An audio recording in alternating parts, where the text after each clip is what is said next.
I remember the smell before I remember the pain. Georgia's pines had a way of whispering when the wind came low, like 1,000 spirits sighing in the dark. Folks said the trees carried the voices of those who'd suffered on this land before me, warning the living to tread lightly. But that spring of 1848, I didn't listen to any warnings. I still believed peace could last. The morning started with the whip's echo. Even when it didn't strike me, it struck somewhere close. The plantation was a world carved into order. Rows of cotton, rows of cabins, rows of broken souls moving to another man's rhythm. I was one of them, Isaiah, born on this very soil, living each day by the mercy of men who thought mercy was weakness. But there was one thing they hadn't taken from me: Lydia. She was sunlight in a place that had forgotten how to shine. Her laughter could soften the cruelty of the day. And when she looked at me, I remembered that I was more than what the chain said I was. Every stolen night beside her felt like freedom. We'd lie beneath the crooked pines, the stars hidden behind the fog, and talk about things we weren't allowed to dream. I used to trace my fingers over her palms, rough from fieldwork yet tender against my face, and whisper, "Someday, Lydia, we'll run north. Find a place where no man owns another." She'd smile, shake her head, and say, "You can't outrun the devil if the devil's your master." Still, I believed there was something waiting beyond these fields, a life where our children wouldn't know the sound of a whip or the taste of fear. But even dreams need room to breathe, and the master's shadow was long. Mr. Harlan owned the land, the people, and the law. A man in his 50s, pale as winter and twice as cold. His voice carried the kind of calm that made you nervous before he even raised his hand. To him, kindness was a coin he never spent. He'd look at us not as men and women, but as stock, measured, traded, and worked until we broke. But I noticed lately, his eyes lingered too long on Lydia. It started with small things. He'd call her to fetch water from the well near the big house. Sometimes he'd compliment her work or comment on her fine manners, little words that meant nothing to anyone else. But to me, they sounded like cracks forming in the walls of my world. One night, Lydia and I sat by the cabin door, the fire dying low. She leaned against me, quiet, as the frogs hummed from the creek. "You've been called to the house a lot lately," I said carefully. She hesitated. "Mrs. been needing help more. She say I do good with sewing. Mr. Harlan there when you sew." Her shoulders tensed. Sometimes I wanted to ask more, but the silence that followed told me enough. She pressed her hand on mine, and I could feel the tremor in her touch. Later that week, I saw Harlan by the well again, talking to Lydia. He reached for her wrist. Just a moment, but his hand stayed too long. My blood turned hot, but I looked away before he saw me watching. A slave's anger was a death sentence, and mine would serve no justice if I didn't live long enough to deliver it. That night I couldn't sleep. The wind slipped through the cracks of our cabin, carrying the sounds of laughter from the big house, the laughter of men who believed they owned the world. I stared at the ceiling, counting each groan of the boards as if they were the ticking of a clock. Lydia lay beside me, turned away, her breathing uneven. I reached out, but she flinched slightly, pretending to be asleep. I told myself I was imagining things, that the world was cruel enough without me building monsters in my head. But the next evening, I saw it again. Harlan standing at our cabin door, speaking in a low tone, his face half hidden by the lantern's light. When he saw me approach, he stepped back, smiling faintly. "Evening, Isaiah," he said. "Your wife's a fine worker. The missus can't seem to manage without her." He tipped his hat and walked off, boots crunching on the gravel. Lydia stood frozen, staring at the ground. "What did he want?" I asked. She shook her head. "Nothing, Isaiah, just giving me more work." But that night, as I held her in my arms, her body trembled. And I knew something had shifted, something dark and irreversible. The pines outside rustled as if they too were whispering secrets I wasn't ready to hear. I sat up, staring into the darkness through the open window, when a faint voice drifted from beyond the cabin wall. It was Mr. Harlan's voice, low, careful, too close, and I heard him say her name. I froze where I sat, my heart thundering. What was the master doing outside my cabin in the dead of night? And why was he whispering Lydia's name? I didn't sleep that night. The whisper of his voice outside my cabin kept circling in my mind, wrapping tighter every time I tried to forget it. Lydia turned in her sleep, mumbling something I couldn't catch. The moonlight fell across her face, and for the first time since I'd known her, I saw fear even in her dreams. By morning, the plantation looked the same. Dew on the cotton, steam rising off the fields, but everything inside me had changed. I moved slower that day, my eyes searching every corner of the yard. Each time Harlan passed near the cabins, the air seemed to shrink. He didn't glance at me once, but he didn't have to. That calm, proud walk of his said it all. He knew his power, and he knew mine stopped at the edge of my chain. Lydia worked by the kitchen that week. From sunrise to late evening, she ran errands for the mistress, fetching firewood, folding linen, sewing torn lace. But Harlan found reasons to call her away. "Help me with the ledgers," he'd say. "Bring tea to my study." His voice always smooth, polite, practiced, and every time she came back she was quieter. On Wednesday she didn't sing at all. Lydia always sang. Old hymns her mother taught her, the ones that made even the overseer pause for a heartbeat before shouting again. That silence hurt worse than any whip ever could. I asked her that night when she came in after dark, "Did he say anything to you?" Her hands shook as she undressed. "Just asked about my family, where I was born." And she met my eyes for the first time in days, and he said I should be proud to be in his house, that I've got a decent face for a slave. She said it softly, but the words cut deep. I wanted to tear the floorboards up and find him right then. My fists clenched until my nails dug blood into my palms. But she caught my hand and whispered, "Don't, Isaiah, please. He'll kill you. He'll kill us both." So I swallowed it. I swallowed it all.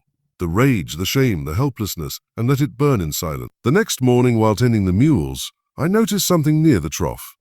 A scrap of white cloth, thin and expensive, nothing like a slave's rags. It had a small embroidered H at the corner. I didn't need to guess whose it was. I hid it under my shirt and finished my work without speaking a word to anyone. By evening, Lydia came back later than usual. Her dress was torn at the sleeve, her hair loose, her face pale. When I asked what happened, she said she slipped near the barn. But her voice trembled, and her eyes, God help me, they couldn't hold mine for long. The days bled into one another. Harlan's shadow followed her everywhere, and my silence turned to sickness. I started working longer hours, just to keep from seeing him touch what was mine. But one night, I couldn't take it anymore. I went to the big house after dark, quiet as a ghost, and hid near the kitchen door. I watched through the glass pane. Inside, Harlan stood close behind Lydia as she poured wine. His hand lingered on her back, sliding lower as he whispered something near her ear. She froze, her knuckles white around the bottle.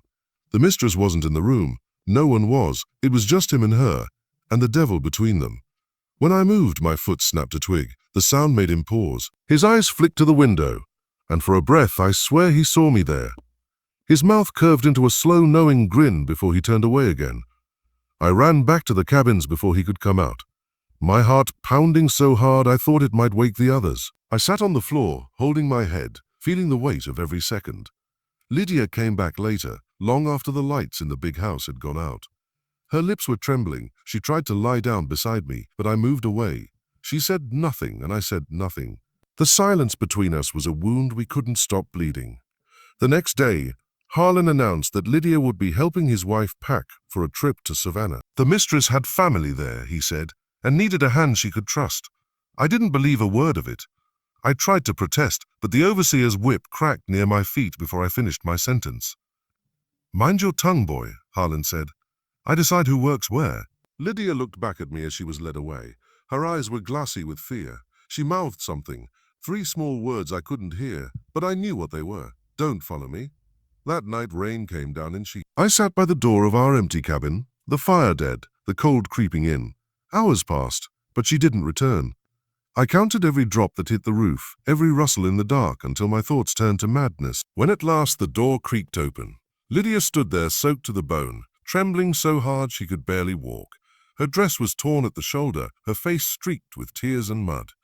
She didn't speak. She didn't need to. I saw it in her eyes, the truth I'd been too afraid to face. I held her as she broke down, her sobs muffled against my chest. She tried to speak but could only choke out fragments, his name, his touch, her shame. I wanted to comfort her, but I couldn't find the words, because every word inside me was sharpened into hate. When she finally fell asleep in my arms, I looked out the window. The rain had stopped, and the pines stood motionless under the moon. Somewhere beyond them, I knew Harlan slept soundly in his fine bed, unbothered, unrepentant. I whispered to the night, my voice barely more than breath, "God forgive me for what I'm about to do," and the wind carried my words into the dark. But the trees only whispered back, "Do you think he will?" The morning after Lydia came back, the world looked the same, but nothing in me was. The sun still rose over the cotton fields. The overseer still barked his orders, but every sound felt muffled, as if the air itself had thickened with grief. Lydia moved through the day like a shadow, silent, trembling, eyes red from sleeplessness. I tried to speak to her as we worked, but every time our hands brushed, she flinched. The look in her eyes was something I'd never seen before. Not fear of the lash, not weariness from toil. It was something deeper, shame, a wound that went beyond the body. When the overseer wasn't looking, I whispered, "Tell me what happened." She shook her head. "It don't matter now. It matters to me." Her voice broke. He made sure of that. The words cut through me like a blade. I dropped my hoe and turned away before the overseer could see the fury in my face. My body wanted to move, wanted to find Harlan, to tear him apart. But my mind held me still. You learn quick on a plantation that anger without a plan is suicide. That night, when we returned to the cabins, Lydia wouldn't meet my eyes. She sat on the floor, staring at the wall as though she was somewhere else entirely. I knelt beside her and placed my hands on her shoulders. "You're safe now," I told her, though I didn't believe it myself. "He can't touch you no more." She gave a hollow laugh. "You don't know him like I do now, Isaiah. He ain't finished. Men like him never are." I wanted to promise her he'd never come near her again, but my tongue wouldn't move. The truth was heavy in my chest. I didn't have the power to stop him. Not yet.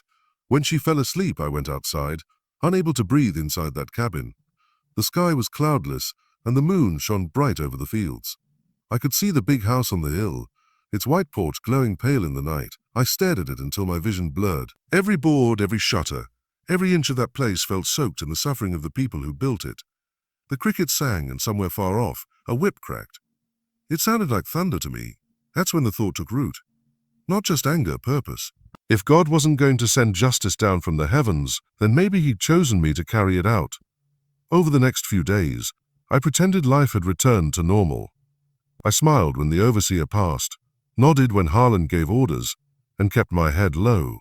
But inside, something was forming, cold, sharp, unstoppable. Every step I took, every word I spoke was building toward a single moment. On Sunday, during service, Harlan sat at the front pew while we stood in the back, heads bowed. The preacher spoke of forgiveness, of turning the other cheek, but I wasn't listening. I was staring at the Master's hands, those same hands that had stolen the one thing that made life bearable. I imagined them broken, twisted, lifeless. After the service, he turned to Lydia, smiled, and said, "You'll be serving dinner tonight in the big house. My wife's unwell." Lydia froze. I felt her fingers tighten around my sleeve. Harlan saw it and smirked before walking off. That evening, as the sun dipped low, I followed her as far as I dared. She glanced back once, her eyes pleading with me not to come any closer. I stopped at the edge of the clearing and waited. The sky darkened. Lamps lit up in the big house one by one. I could see her shadow moving behind the curtains of the dining room. Harlan's voice carried through the air, low, commanding. Then the laughter came. Hers didn't. Hours passed. The crickets went quiet. The windows went dark, and still she didn't return. I waited until the night turned cold. Finally, I saw her coming down the hill barefoot, her dress torn, hair tangled, her steps unsteady. She stumbled once, caught herself, and kept walking. When she reached me, she wouldn't speak. Her lips trembled, her eyes stared through me, not at me. I held her face in my hands and whispered her name again and again, hoping she'd come back to me. But she didn't. Instead, she sank to her knees, clutching the dirt, whispering broken words I could barely hear. "He said if I'd told, he'd sell you. Said he'd send you south where men don't come back." I felt something inside me crack. It wasn't rage this time. It was clarity. A cold, calm kind of knowing that a line had been crossed, one that no man could step back from. I took her in my arms and carried her inside. She trembled all night, her body shaking so bad I thought she'd never stop. I didn't sleep. I couldn't. I just sat beside her, staring at the lantern flame until the morning light bled through the cracks of the cabin wall. When she finally drifted into a shallow sleep, I stepped outside and walked down to the river. The air was still heavy with fog. I knelt on the muddy bank, my reflection trembling in the dark water. I didn't pray for peace. I didn't pray for forgiveness. I prayed for strength, and I made a promise. I promised that before the season turned, before the leaves fell from the trees, Mr. Harlan would bleed by my hands. The pines swayed behind me as if they heard that oath, and for the first time in my life, I swore they whispered back. But how far would I have to go to keep that promise? I learned early that rage was a dangerous thing to wear like a badge. On a plantation, Fury is a flare that brings men with ropes, shotguns, and ledgers who will write you into oblivion. So I learned to fold it small, tuck it into the seams of my shirt, and carry on. But there are some fires you can't smother. They smolder until your hands are burned. After the night at the big house, I went back to work as if nothing had changed.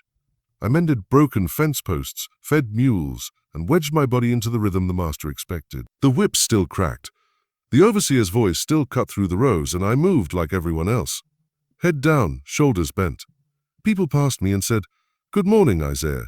With their mouths full of pity they didn't know how to show. I answered because it kept my face a mask. The world could read as harmless. By day I was a man who knew the fields and the horses. By night I began to be something else. I started carrying a bit of iron wrapped in rag. It was nothing to look at. A scrap of an old plow blade I'd found in the tool shed, ground down on the edge with a stone until it had a bite. I worked that little piece in secret, in the dark behind the cabin, shaping a tool that might change the shape of my life. Moses saw me one morning when he came to borrow tobacco. He was a big man with a slow smile and a voice like gravel, the kind of friend who'd given you his last biscuit and expected nothing in return. When he noticed my makeshift blade, he didn't shout. He didn't betray me. He sat down on the step, took a long drag on his leaf, and watched the sparks fall from the stone. "You've been thinking on things," he said after a long pause. "Thinking on surviving," I answered. Moses shook his head. "You got that look. I seen it before in men that don't come back. Listen to me, Isaiah. There's right ways and quick ways. Kill a master, you damn your soul, or you get sold, or you kill your family in the end. You got to be thinking longer than the night." His words cut sharper than any knife and lingered in my ear because they were true. He'd seen men break under the weight of one moment's fire. I didn't argue. I showed him the scrap of paper Lydia and I had been practicing our handwriting on. The forged pass tucked away, brittle now from being unfolded and refolded until the creases were nearly gone. Lydia had learned in secret, tracing letters as the mistress taught her. She had a quiet pride when she slipped the paper into my palm. It steadied me. We'd both agreed. No one else would know. The fewer who knew, the less chance the whole plan would crumble. Still, Moses's warning haunted me. Planning was one thing. Brute action was another. I swallowed both and decided to hold to both. I would be patient. I would be brutal only when necessary. I would be a blade, not a torch. Precise, silent, efficient. The master's calendar turned, and with it the rhythms of social gatherings. One evening, Harlan decided to entertain. The kind of party they arranged to show neighbors what money can buy. Lanterns would hang like slow moons from the porch eaves. Folks in fine coats and muslin would clap each other on the back and talk of markets and marriages. It would be a night of laughter that masked cruelty. It would also be a night when the master would be looser with his liquor and his judgment. When he told Lydia she'd serve, my gut knotted. She tried to refuse with a quiet, half-formed excuse, but the mistress looked up with a cold patience and said, "You will not disappoint me." So she went, carrying platters like a ghost moving through a house full of people who thought ghosts were amusing. I watched from a porch shadow, eyes raw with something between grief and calculation. The music droned on. Fiddle, the occasional drum from an enslaved hand forced to entertain. While the masters feasted, in the flicker of lamplight, I watched a man take another man's ease and make a habit of it. Harlan laughed at a joke, then reached for Lydia as she passed the wine. He gripped her wrist hard and she flinched. The smile on his face didn't dim. That hand on her said what years of laws and ledgers had promised. Ownership that reached into the body. The anger in me surged, but I steadied it. I had sharpened a blade, yes, but I had sharpened something else. Timing, patience, and understanding that the right cut done poorly did more damage to the one making it than to the man it was meant for. As the night wore on and the guests staggered into the dark, Harlan pulled Lydia aside. There was no one near the back door, just a lantern guttering at the end of the hall.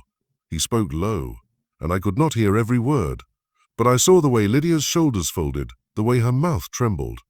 He pressed her until she was nothing but a sound he could order around. When she stepped back into the room, her face had gone pale as new paper. My hands clenched around the handle of the blade until the leather bit into my palm. The work of the years, of being told to endure, to bend, to accept, had stacked inside me like kindling. Moses's words echoed again. Think longer than the night. I thought of the forged pass, of Lydia's handwriting, of the money I might steal, of where we might go.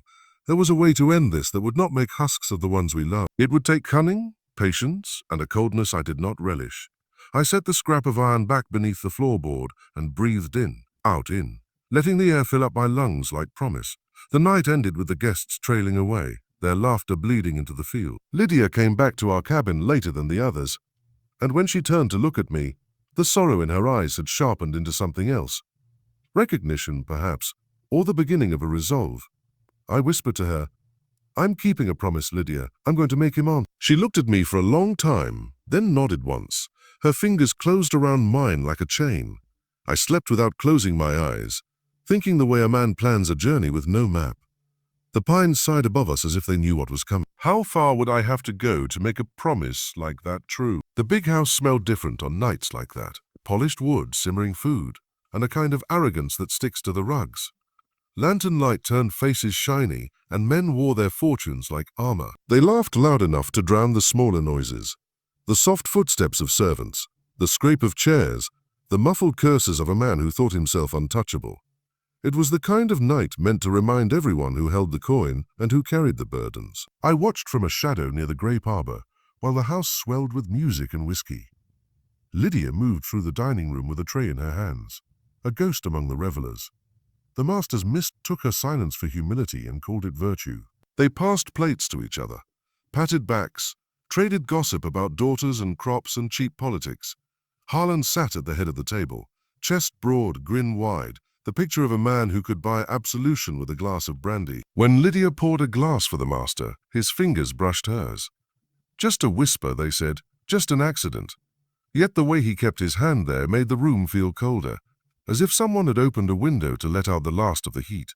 She flinched but kept pouring. She learned to move like a careful animal, quiet, efficient, trying to draw as little notice as possible. But the thing about a man who has power to spare is he uses it like making a mark on the world.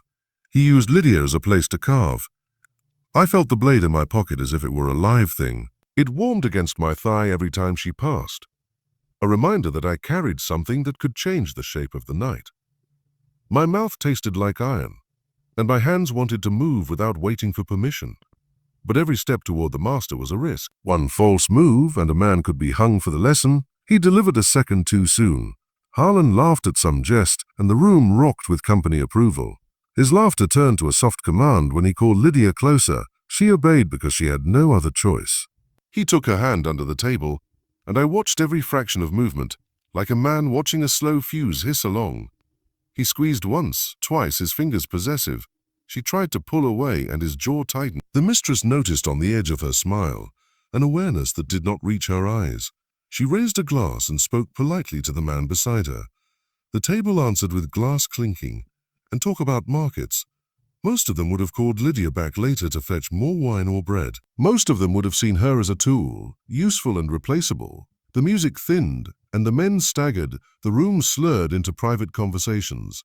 I stayed where I was, listening as their words grew sloppy. Harlan leaned close to another neighbor and said something about having a good harvest of new hands next season. The neighbor chuckled, and they nodded like men confirming business. When the guests began to leave, some walked to their carriages under the night sky, lanterns bobbing like low moons on the gravel.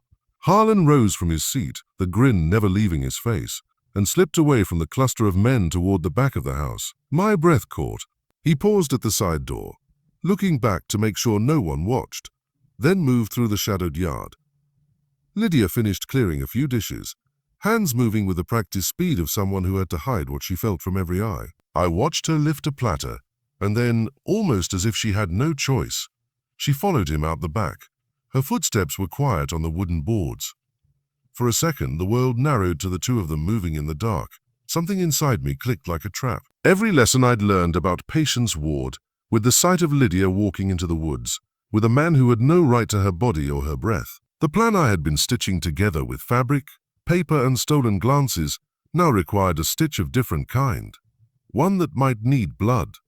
I moved without thinking, until I found myself pressed against a tree at the edge of the clearing, hidden in a pool of shadow. The moon carved silver along the path they'd taken into the pines. Their figures were small, swallowed by night. The hush of the woods wrapped around everything like a cloak. I took a step forward, then stopped, my heart hammering. Every sound was suddenly too loud. The chirp of a cricket, the distant scuff of boot leather, They had gone deeper into the trees than I'd expected.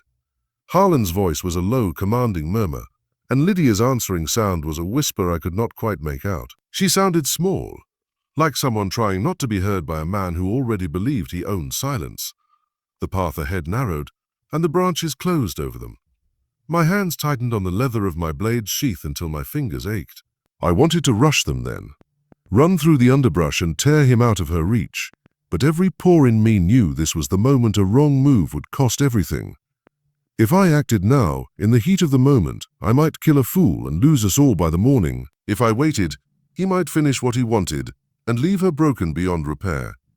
I crouched lower, the cold dirt damp against my knees, watching the last glimpse of their silhouettes vanish between the pines, listening to the faint sound of Lydia's steps fade into the dark. He was taking her into the woods. She followed. I followed them because my legs would not listen to reason. Every step into the pines felt like walking deeper into a mouth that wanted to swallow me whole. The moonlight cut through the branches in slim, pale knives, and my breath came out in white bursts that vanished before my ears could catch them. My hands were wet from sweat, even though the night air was cold. The blade in my pocket felt heavy and real, not the promise it had been when I forged it with stone, and the stubbornness of a man who refuses to be smaller than he is. Their footprints were fresh, the soft patter of Lydia's sandals, and the heavier, deliberate thud of Harlan's boots. He moved like a man who'd been taught the world would open for him if he pushed hard enough. She moved like someone trying to keep a rhythm that didn't belong to her. Hesitant, uneven, a bird learning to fly with a broken wing. I should have called out. I should have run forward and tore him away by the collar, but the plantation had taught me the cost of a foolish decision. Once a man with a hot temper had tried to free his sister from a planter's grasp and was sold for it. Gone, the auction block swallowing his name like ash. I thought of that man. I thought of what would happen to Lydia if I made a wrong move. So I kept to the shadows and let hatred sharpen into something like patience. They reached a small clearing where the moon fell in a wide pool. Harlan stopped and turned, his face lit by lantern light he had somehow produced out here. How he had the luxury of a light in the woods I didn't know. Lydia stood with her hands clasped at her front, shoulders hunched as though bracing for a blow.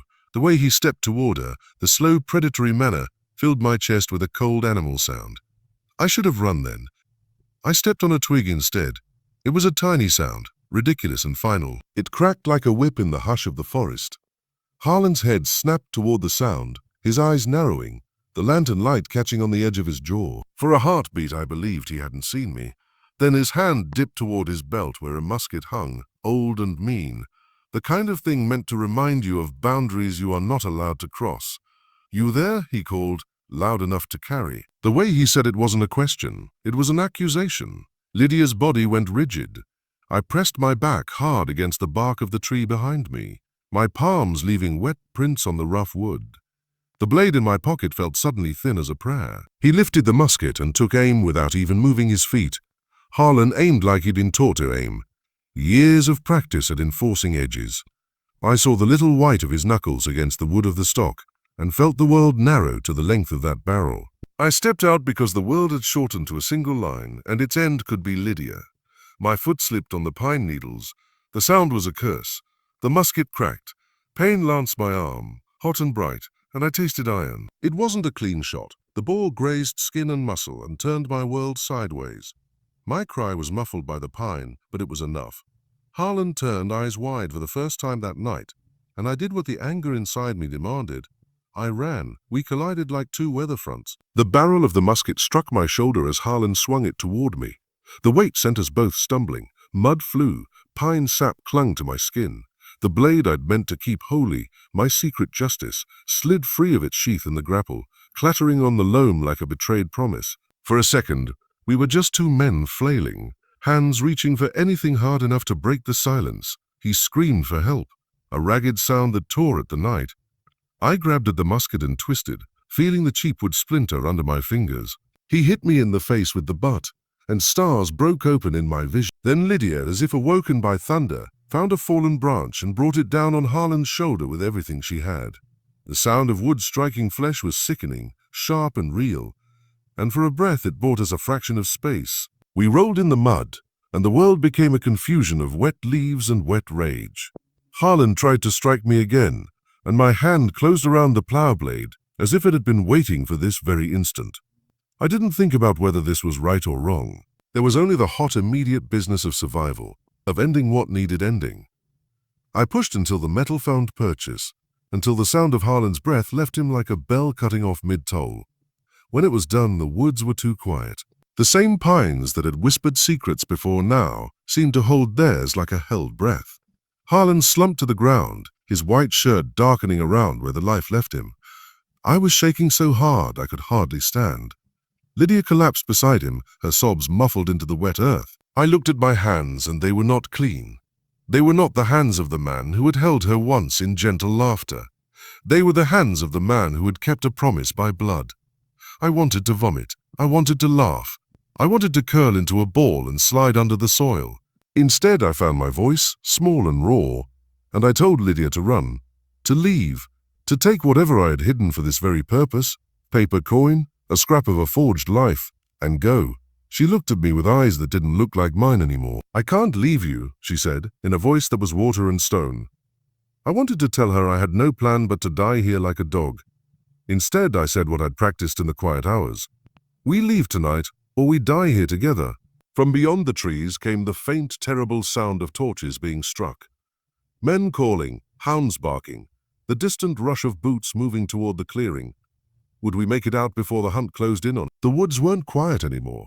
They were alive with sound, hounds baying in the distance, men's voices shouting over one another, the clatter of musket barrels against saddle leather. I had dreamed of this moment for weeks, even planned for it, but standing there with Harlan's blood still wet on my hands, it didn't feel like a plan at all.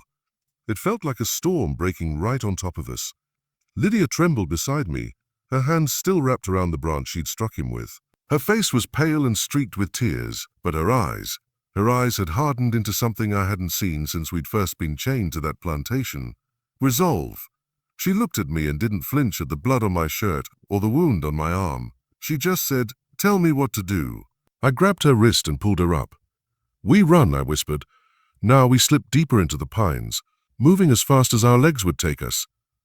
I could feel the wet earth trying to hold my feet back, the undergrowth tearing at my clothes. The wound on my arm burned like fire, but I kept going, one foot after the other, dragging Lydia with me. Somewhere behind us, a voice cried out, "This way!" They went this way. The hounds barked again, closer this time. I had hidden things for this moment. Near the edge of the plantation, there was an old hollow tree where I'd stashed a forged pass, a small pouch of stolen coins, and a change of clothes for Lydia. The plan had always been to wait for the right time, to slip away quiet under the cover of a Sunday morning when the masters were still in church, but that time was gone. This was now or never. We reached the hollow tree just as the first torchlight flickered through the trees behind us. I dug into the roots with shaking hands, pulling out the pouch and the pass. I shoved them into Lydia's hands. "Keep these. Don't let go," I hissed. She nodded, her fingers tight around them. We started north, following a game trail I'd memorized. It would lead us to the river, and if we could cross before the men caught up, we'd have a chance. Beyond the river lay miles of swampland. Dangerous, yes, but dangerous for everyone. Hounds lost scent there, men's boots got heavy, and in that darkness a person might vanish. The sounds behind us grew louder. Someone had found Harlan's body by now. Someone was shouting orders. A musket fired, not at us but into the air, a warning. Lydia stumbled, and I caught her before she fell. My arm screamed with pain, but I didn't slow down. We were running not just from a plantation now, but from an entire way of life that wanted us dead for daring to be more than property. We came to a ridge where the pines thinned, and for the first time since we'd started running, I could see the river. It was wide and black, glinting with silver under the moon. The far bank was a wall of reeds and cypress trees. It looked like another world, but between us and the water was a strip of open ground. No trees, no shadows to hide in. If we crossed it, we'd be visible to any man with a musket. The barking behind us was close now, the torches brighter. I could smell the oil on the rags. I turned to Lydia. "When I say run, you run. Don't look back. Don't stop for anything." Her lips trembled. "What about you? I'll be right behind you." She gripped my hand for a heartbeat, then nodded. The night was full of sounds. Water rushing against the rocks, the hounds closing in, the men crashing through the brush. I could feel the world tightening around us like a snare. I counted my breaths, 1, 2, 3, then shouted, "Run!" We sprinted into the open, the wet grass flattening under our feet. The torches behind us flared and a musket cracked. The ball hit the ground near Lydia's feet, throwing up a puff of dirt. She didn't stop, neither did I. We reached the edge of the river, lungs burning, the smell of mud thick in our noses. Lydia hesitated at the water's edge, staring at the dark current. I didn't hesitate. I grabbed her hand and plunged in. The cold hit me like a fist, knocking the air from my chest. We went under, the current yanshing at us, pulling us downstream. I kicked hard, fighting to keep us together. Lydia clung to my arm with a grip that felt like life itself. Behind us, the torches reached the riverbank. Voices shouted, another musket fired. The ball hissed past my head and vanished into the water with a dull plunk. The current spun us, dragged us under, then spat us back up again. My lungs screamed for air. I pushed Lydia toward the far bank, kicking, clawing at the water, trying to keep my head up. The cypress trees loomed closer, their roots rising from the water like fingers. The reeds whispered in the wind. We were almost there, almost. I shoved Lydia forward, and she grabbed a root, pulling herself up onto the mud. I followed, slipping, gasping, my arm a strip of fire. We collapsed in the reeds, hidden, dripping, listening as the men on the other bank shouted and cursed, their torches bobbing like angry stars. They hadn't dared cross yet.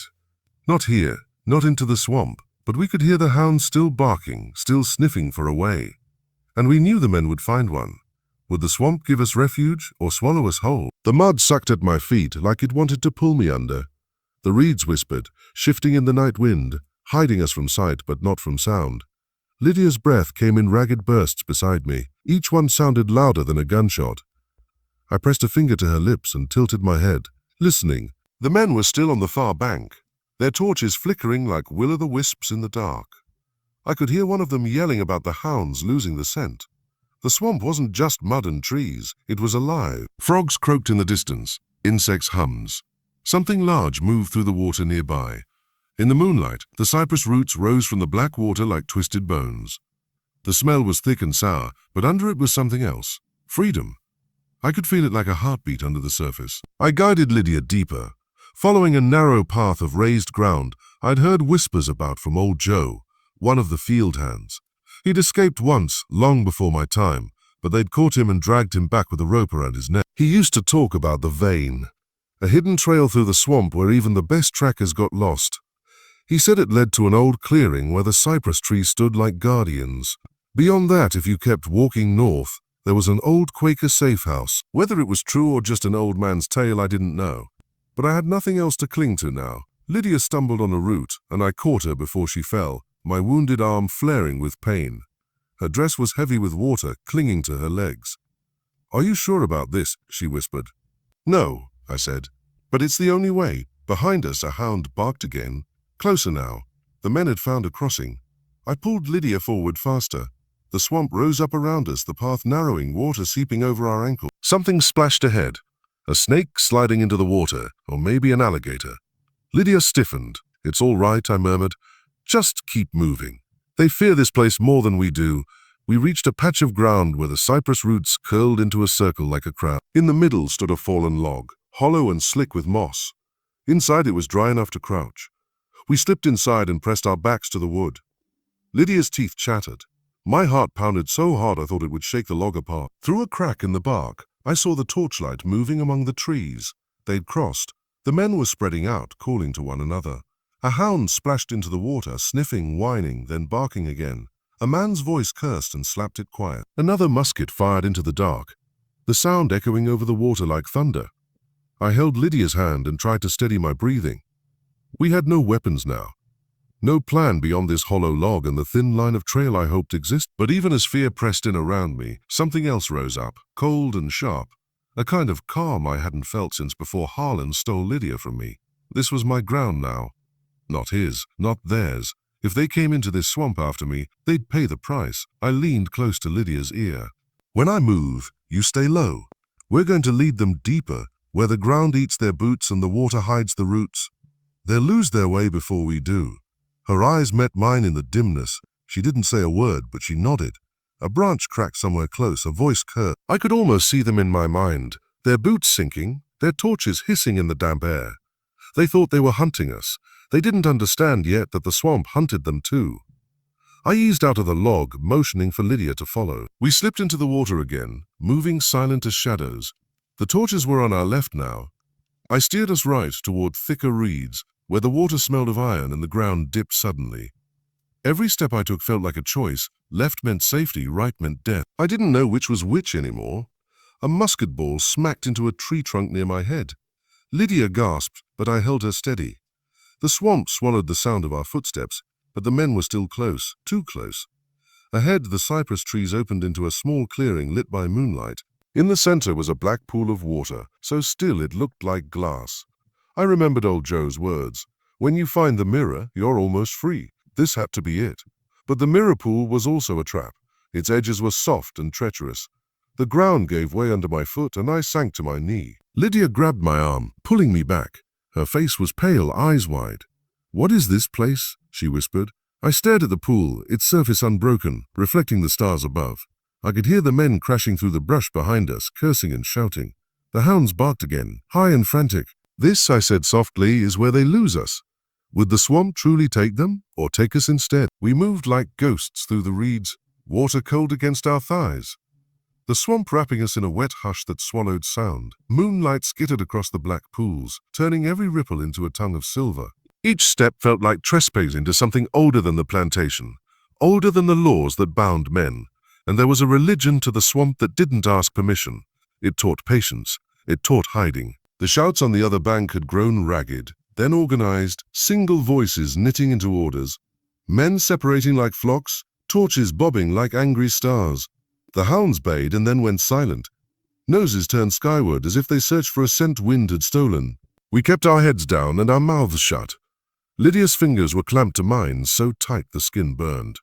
Her breathing had a rhythm now I recognized. 1, 2, hold, and it steadied me like a hand on my shoulder.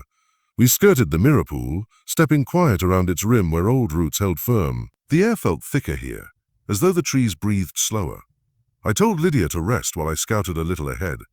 Less to look for a road than to listen. Listen for the scrape of boots, the clack of a rifle, any human sound that would tell me how close they were. My arm throbbed, a dull, constant drummer reminding me I wasn't whole. Pain was a small thing when weighed against what we carried in our chests. I crawled forward on my belly until my nose nearly touched the muck. The reflection of the moon wavered above me. Not a sound at first, only the water and the far-off croak of frogs. Then through the trees I made out a shadow moving.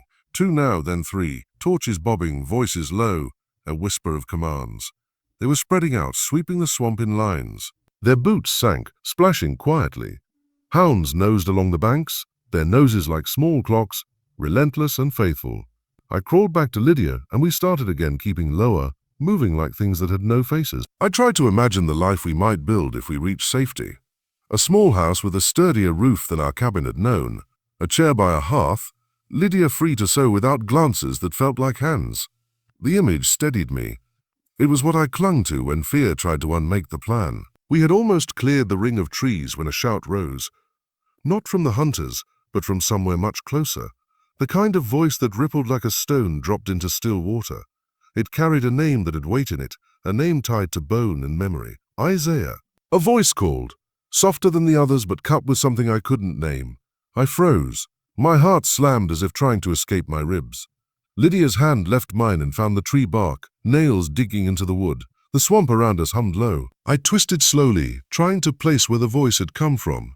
It was near, closer than the main searchers, and it held a cadence that made my skin crawl, part recognition, part invitation. Another voice answered from the dark, a man with a laugh in it I knew from work songs and late nights. Moses, maybe? My muscles coiled. Moses had always been a slow man with quick eyes. He'd lent me tobacco once and kept his own counsel. He'd joked at the river about old Joe's path, like a man who'd been near legend but not swallowed by it. Why would Moses be calling my name in the middle of a hunt? I couldn't risk calling back. The swamp was a sieve.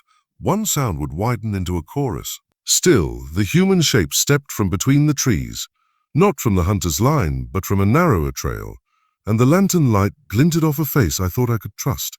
It was a face I'd shared bread with, the same one that had steadied me in summers when I thought I'd lose my mind. It was Moses. Moses, I breathed, as if the name itself could steady us. He came closer, boots whispering on the wet ground. His eyes flickered past me to Lydia to the water, then back to me. Behind him, at the edge of the torchlight, two other figures lingered. One I recognized by the way he walked, the overseer's lean shape. The other was a stranger with the hard look of someone who'd been paid to follow orders. Moses's face was a mask I hadn't seen before. He wasn't laughing now. He looked like a man who'd swallowed a curse and held it in his belly. He stepped up to where I lay and dropped to his knees as if to speak private, but his voice carried outward. "Isaiah," he said, and there was something steadier in it than the earlier call. "They'll spare you a quick one if you come out." The swamp, which had felt like a strange, neutral god, tilted. Trust split like a dry bone. I tasted betrayal before it was named. The men behind Moses shifted. The overseer's hand found his rifle sling. I knew then what the voice had been. A snare baited with a face I knew. My blood ran cold with it, and for a sliver of a second all the quiet patience I'd honed felt like a poor shield. Moses had been my friend, or at least that's what I'd thought. Now he was the fulcrum that might swing the world back into the hands that owned it. My mind searched for reasons. Debt, threat, a bargain struck in the dead wood, but the why didn't matter. Only the choice mattered now. Step out and be taken, or hold fast and let the net tighten. I pressed my forehead to the damp earth, every muscle screaming with the question the swamp had no answer for. Would Moses walk away from us, or would he step forward and hand us back to the master? When Moses's eyes met mine, I saw everything: fear, guilt, and the hunger of a man trying to stay alive in a world built to kill him. He didn't raise his gun. He didn't lower it either. The swamp air between us was thick enough to choke on. Lydia's breath trembled behind me, her fingers clutching the hem of my shirt, ready to run, ready to die. Whatever came first. "Moses," I whispered. "Why?" His lips parted, and for a moment I thought he'd cry, maybe even warn me, but instead his jaw tightened. "They said they'd kill my boy if I didn't," he muttered. "You know Harlan, Isaiah. He don't lie when it comes to cruelty." The overseer's torchlight swelled behind him, turning Moses into a silhouette framed by flame. Two shadows flanked him now, men from the hunting party, muskets raised. I could see their sweat shine under the fire's orange glow, their eyes restless, searching the reeds. I felt my heartbeat slow. It wasn't fear anymore. It was something else, stillness before the strike. "You're already dead, brother," I said quietly. "You just ain't laid down yet." The words hung there between us, heavy and final. Then the swamp exploded. A musket fired. The sound tore through the night, echoing off the cypress trees like thunder. Lydia screamed. I shoved her down into the mud as the shot whizzed overhead, splintering bark. Another flash, another gun, this one from the right. The hunters were closing in. Moses ducked, yelling, "Hold your fire," but it was too late. The overseer stepped forward, rifle leveled, teeth clenched in a grin that had no joy in it. "Enough hiding, boy," he snarled. "Bring her out." I rose from the reeds, slow, deliberate, the mud dripping from my arms. Lydia stayed low, her face half submerged in the dark water. My pulse was a hammer in my throat. The overseer's torchlight danced across my face, and I saw recognition twist into satisfaction. "There you are," he said. "Master's gonna want you alive long enough to watch her." He never finished. The swamp decided for him. A shadow moved behind him. Not Lydia, not me. Something heavy and silent rose from the water, eyes glinting like amber coins. The overseer turned too late. The alligator struck, jaws snapping shut with a wet crack that echoed like a curse. The torch flew from his hand and hissed into the water, plunging the world into darkness. Men shot. One fired blindly into the dark, the flash lighting the swamp in stuttering bursts. Flashes of faces, the whites of eyes, the chaos of men against nature, the air filled with screams and splash. I grabbed Lydia's hand and pulled her deeper into the black water, moving fast, using the confusion like a cloak. Behind us, Moses shouted something I couldn't hear. A torch caught again, then went out. I didn't look back. Every instinct screamed at me to keep moving. The swamp was alive now, claiming its due, swallowing men and fire alike. We pushed through thick reeds until we reached firmer ground. My body trembled, not from cold but from the weight of what I knew. Moses hadn't wanted this. He'd tried to survive the only way he knew how. But the swamp had no mercy for half measures. Lydia fell to her knees, gasping. "Are they gone?" she whispered. "Not all," I said, "but they will be." I crouched beside her, listening. The sounds of struggle had thinned, leaving only the distant croak of frogs and the slow, greedy suck of the mud. Then, faintly, I heard a voice, weak, calling my name again. Isaiah, it was Moses. Lydia caught my arm. "Don't," she said. "He betrayed you." But I couldn't walk away. Not yet. I handed Lydia the knife I'd carried since the plantation, the only blade I'd kept hidden even after the escape. "If they come," I said, "you run north and don't look back. Follow the river till it turns narrow and red. You'll find help." She stared at me, her eyes wet. "And you?" "I'll settle one last debt." The swamp seemed to hold its breath as I moved back toward the sound of Moses's voice. The mist thickened until I could barely see a few feet ahead. I found him leaning against a cypress trunk, his side torn open by something. Maybe teeth, maybe a musket ball. His lantern flickered beside him, throwing shadows that made his face look carved from stone. He looked up at me, his breath shallow. "Didn't mean to," he rasped. "Didn't think they'd—" "I know," I said quietly. "But you brought them here?"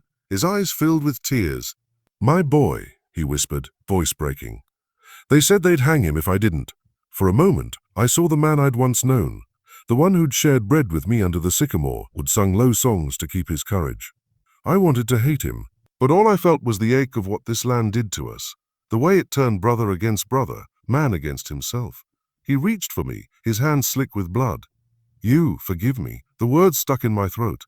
Forgiveness was a thing long buried. But I couldn't leave him bleeding alone in the dark. I took his hand, gripping it tight. "You'd done what you thought you had to," I said. "Now rest." His chest rose once more, then stilled. The swamp took him gently, closing around him like a shroud. When I turned back, Lydia was gone, vanished into the reeds like mist. My chest tightened with both terror and pride. She'd listened. She was moving north, but as I followed the faint bend of her trail, something shifted inside me. I wasn't just running anymore. I was hunting. The master was still out there, and before the sun rose again, he'd learn what it meant to steal a man's wife. The night wasn't over, but by morning, justice would bleed through the Georgia woods. By dawn, the swamp had gone still again, quiet as a graveyard after the mourners leave. The mist hung low, rolling like breath across the water. I followed the river's curve east, away from the clearing, until the land began to dry beneath my feet. My legs burned with every step, my wounds sticky with half-dried blood. But my mind was clear. Lydia was safe, heading north toward the Red River. My duty to her was done. What remained was for me alone. The sun rose pale through the Spanish moss, and I could see the tops of the plantation pines in the distance. Smoke curled faintly above them.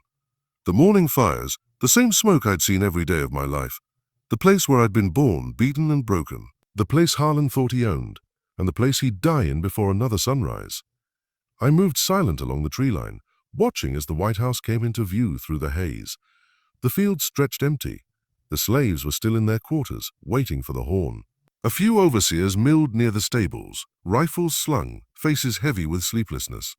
They looked smaller now, shadows of themselves without their torches or their dogs. I almost smiled. My old cabin sat near the edge of the woods, its door hanging crooked where they'd kicked it in days ago. Inside, I found what I needed. A bit of rope, a rusted hatchet, a length of iron chain. I remembered the night Harlan came here to take Lydia. He'd kicked the same door open, his boots grinding mud into our floor. He'd laughed when she cried, and I'd begged him to stop. I could still hear the sound of his laughter, the wet thud of his hand across my face. That laughter had followed me through every night since. Not anymore. The air felt different now, thinner, hungrier. I tied the rope around my waist, tucked the hatchet through my belt, and slung the chain over my shoulder. My plan wasn't formed by words, it was born of memory. I'd built fences, fixed wheels, forged nails. I knew every board of that house better than Harlan ever would. I knew where it was weak. A figure moved in the distance. The butler, old Sam, a gray-haired man who'd been there since before my time. He saw me first and froze, his eyes wide. "Isaiah," he whispered.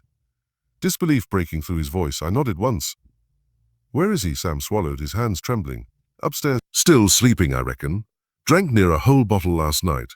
Thought you all were dead. Then he won't feel much," I said quietly. Sam's eyes darted toward the house, then back to me. "Boy, don't. They'll hang you slow. You hear me?" "They already did," I said. "Just forgot to cut me down." He didn't try to stop me after that. He just turned his face away, muttering something like a prayer. I slipped through the stables, the smell of hay and horses mixing with smoke. The sun was climbing higher, turning the dew into steam. A stable boy stirred, but before he could speak, I moved behind him, pressed a hand over his mouth and whispered, "Go home. Don't come back today." He nodded, eyes wide, and ran. The house loomed above me. White columns streaked with dirt, shutters hanging loose. I stepped up the porch steps, each one creaking beneath my weight. The front door wasn't locked. Why would it be? Harlan had never believed anything could reach him in his own home. The hallway was quiet except for the slow ticking of the clock on the wall. I passed the parlor, the same room where Lydia had served them wine. The same rug where Harlan had grabbed her wrist and dragged her upstairs while his guests laughed. I paused only long enough to take one breath, to let the rage settle into focus. Upstairs his door stood half open. I could hear his snores, long, heavy, like a man too drunk to dream. I stepped inside. Harlan lay sprawled across his bed, one arm hanging over the edge, bottle on the floor, boots still on. The sight of him was almost pitiful, almost. The morning light caught his face, showing the same cruel lines, the same smug curl of his lip that never quite faded even in sleep. I stood there for a long moment, watching him breathe. Then I set the chain down softly and leaned close enough to smell the whiskey on his breath. "You remember me?"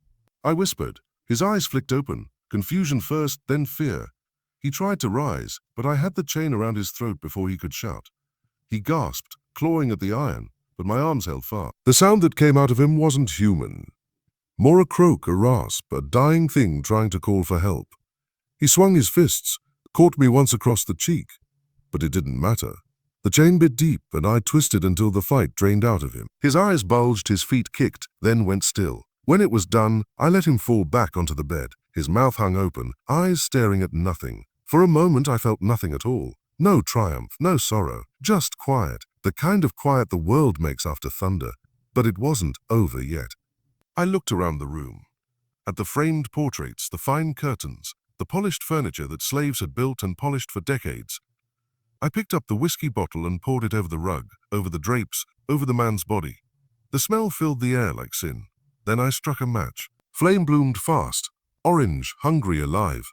It crawled up the curtains, raced across the floor, licked at the walls. Smoke filled the room, thick and dark. I stepped back, watching it consume everything that had been his world. Then I turned and walked out. Downstairs, Sam was gone. The clock still ticked.